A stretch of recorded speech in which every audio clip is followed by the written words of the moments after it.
அரண்மனையை சுற்றி வந்த மன்னன் ஒருவன் மகிழ்ச்சியோடு இருந்த காவலன் ஒருவனை பார்த்தான்.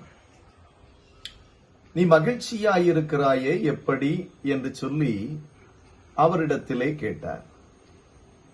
என்ன, எனக்கு ஒரு வயிற்றுச் சோறு, படுக்க ஒரு இடம், தங்க ஒரு வீடு, அது போதுமே.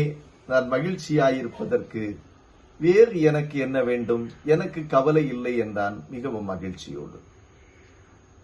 மந்திரியை திரும்பி பார்த்த மன்னன், நமக்கு எல்லாம் இருக்கிறது, ஆனால் கவலை மட்டும் நிறைந்திருக்கிறது, மகிழ்ச்சி இல்லையே என்று சொல்லி கவலையோடு அந்த மந்திரியினிடத்திலே, அமைச்சரிடத்திலே சொன்னார்.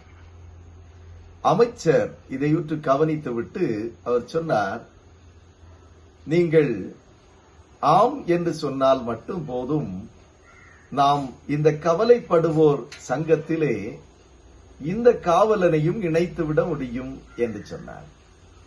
அது எப்படி இணைத்துவிட முடியும் என்று கேட்டபோது, அதை நான் பார்த்துக் கொள்ளுகிறேன் என்று சொன்ன இந்த அமைச்சர் மறுநாள் காலையிலே, அதிகாலையிலே 99 பொற்காசுகளை கொண்ட பையை இந்த மனிதனுடைய இல்லத்தின் உள் வைத்துவிட்டு சென்று விட்டார்.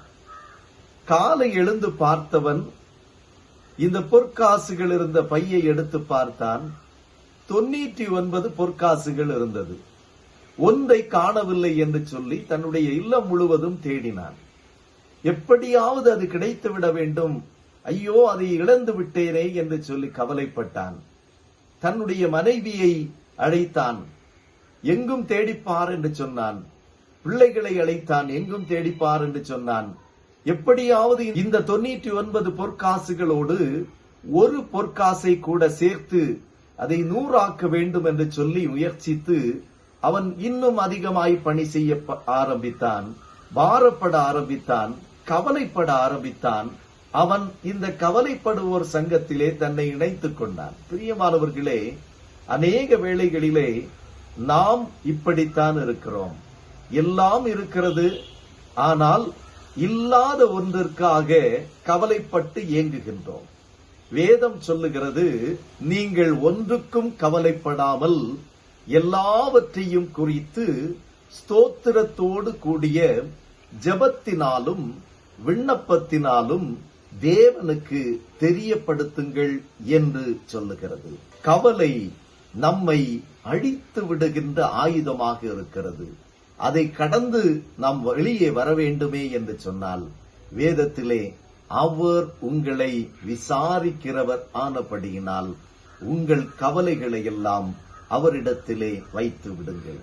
குடும்பத்தை குறித்த கவலையா, பிள்ளைகளை குறித்த கவலையா, வாழ்வை குறித்த கவலையா, எதிர்காலத்தை குறித்த கவலையா, எதுவாயிருந்தாலும் அவர் உங்களை விசாரிக்கிறவர் ஆனபடியினால் உங்கள் கவலைகளை எல்லாம் அவரிடத்தில், கர்த்தரிடத்தில், என் ஆண்டவராகிய இயேசு கிறிஸ்துவினிடத்தில் வைத்து விடுங்கள்.